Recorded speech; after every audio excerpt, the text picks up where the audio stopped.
magpasa ng final output, kung saan babaguhin ang katapusan ng El Filibusterismo. Nakita ni Basilio ang kanyang kaibigan na si Isagani na nakatanaw sa handaan ni Paulita Gomez at Juanito Pelaez. Sa kanyang mga mata, bakas ang pait at pagkalito, ang pag-ibig na iniwan at ang bayan na patuloy na inaapi. Isagani, sigaw ni Basilio, umalis ka riyan, may pulbura sa ilalim ng bahay. Ngunit huli na, narinig ni Isagani ang pangalan ni Paulita. Sa isang iglap, tumakbo siya sa gitna ng tawanan at musika. Hinanap niya ito.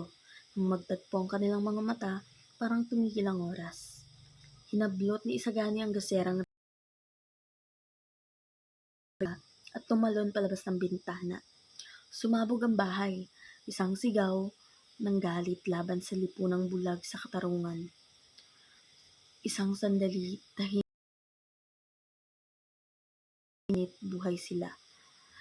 Mula sa pagsabog, abo at bangkay ang iniwan ng gabi. Ang apoy ng revolusyon. Ang mga Pilipino gising na, galit, gutom at handang si Isagani ay nananatiling tahimik. Bakit kami ang ligtas? Habang nag-aalab ang bayan sa pag-aalsa, nakatingin lamang si Isagani. Bakit tila ako ang bilanggo? At sa huling sandali, sa gitna ng usok at apoy, muling simiklab ang liwanag ng lampara. Ngunit ngayon,